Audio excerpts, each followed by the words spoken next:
It's a glorious day here at Cabinet Joint. I'm Justin, and in today's video, I'm going to be showing you how to install a pocket door. This video does not cover the assembly of this cabinet that you see here. We have other videos in our description if you want to see how to assemble the actual cabinet. This is just going to skip that process and head right to installing the pocket door. The pocket door you will most commonly find on top of a countertop, and what you'll see is people put their coffee makers in here, their blenders in here, and the reason they like doing this is they can stick it in here and then they can go slide that door back, and now they don't lose any counter space and they still have room to put their ingredients as they're grabbing them, and it just creates a lot of flexibility and is effective for your space. This door, as you can see here, slides back, opens up, and then closes just like any other door. One thing to keep in mind before you get this is that if your opening and your door is a lot wider than the depth of your cabinet, it will end up sticking out of the front. So you see here, I have about 4 inches of space sticking out, but if, say, this opening was another 4 inches wider, then all of a sudden I have 8. So that's something to keep in mind and something you need to talk to your cabinet coach about to make sure it's the right option for you. There's also a top option that opens up like a garage door where it folds up on the top and then slides back. This customer opted for the sideways because the opening from left to right width-wise is smaller than top to bottom. So that meant the door would stick out less from the front.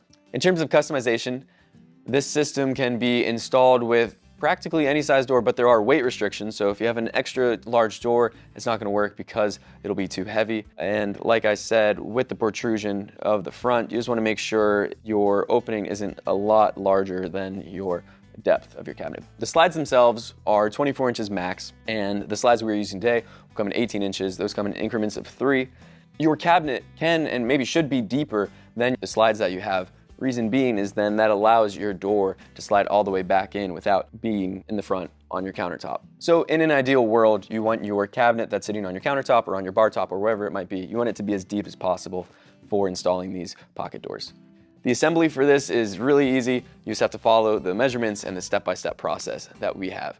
There's instructions that will come in the kit as well. Those are helpful, but we've found just a couple of different things that you'll see as we instruct you in installing this. With all of that being said, we can head into what tools we're going to need for this assembly. The tools and supplies that you're going to need to install your pocket door are a knife, pencil, tape measure, speed square, the cabinet joint inset jig that we'll use for door stops.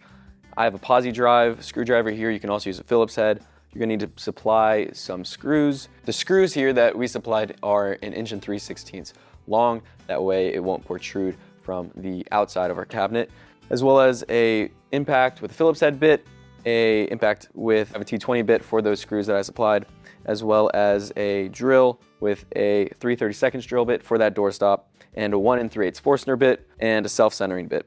On screen here, you'll see the hardware kit that will be included. This includes all the hardware that you're going to need to install your pocket door. And then lastly, you're going to need to provide some 3/4 inch plywood as well as a 1/2 inch plywood strip, which you might have extra from your job, or you might need to run to the store and grab some. With all of that being said, let's get into installing the pocket door. So the first thing you'll want to do is take your bag of hardware. You will find 2 sets of slides, 2 hinges, 2 black plastic rollers, as well as screws to install everything. And once you have all of those pieces organized, you can take your door, which won't come hinged. For this door, for this hardware, we will be measuring 1 inch from the side of the cabinet, 1 5/8 inch from the top and the bottom. We do have a video on drilling out hinge bores, and it will be in the description, but these measurements will be a little bit different than the ones in that video. Once you have that marked out, you can take a nail, I have a punch, and just make a little dimple. It'll make your life a lot easier as you drill. Then using a 1 3/8 Forstner bit, drill out that hinge bore. I would like to go pretty much as deep as that head of the Forstner bit is. Then I will take my hinge and just double check to make sure I drilled deep enough. Just be careful that you don't protrude through the front. So once you have those in, you can take your hinges and square them up, use a self-centering bit,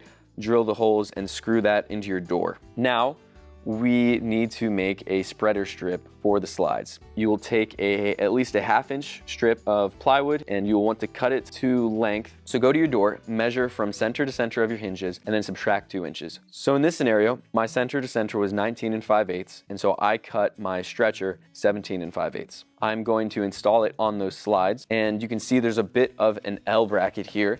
I am lining up my stretcher with the edges of those brackets, as you can see here, and then I am just screwing. No need to pre-drill, this is raw plywood, you're good, you won't split it. Taking the screw with the spherical head, screwing those brackets onto my spreader strip. Now I'm going to go to my cabinet, and you will need a piece of 3/4 inch plywood that will fit the inside of your cabinet opening here. So once again, I had an extra piece lying around.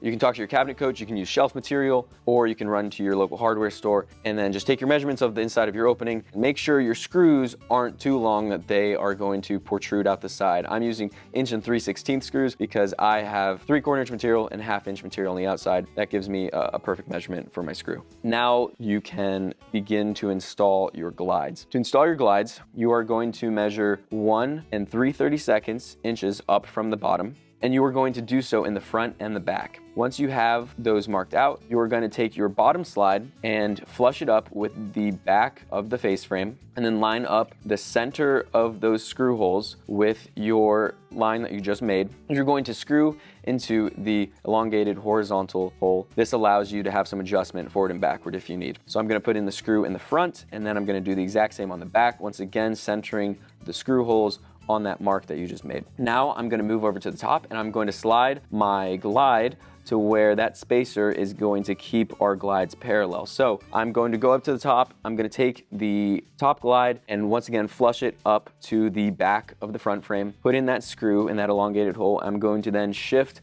the glides back, keeping it parallel, and then put a screw in that last hole there. Now we have our glides attached. We can go and install our door.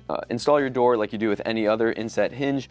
You will apply pressure, get those hooks on those bars, and apply pressure, and then that will just simply click right into place. I'm gonna click the top and then the bottom, and now my door is on, and I'm gonna close it, make sure everything fits. I'm gonna slide it back and make sure everything fits. It looks like I need to adjust it, so using the 3 screws that are on your hinge, I can adjust up, down, left, right, forward, and backward. Once I have put my door in and adjusted and I know it fits, I'm going to put in 4 more screws into those glides to lock everything into place. I have my door installed and adjusted how I like it.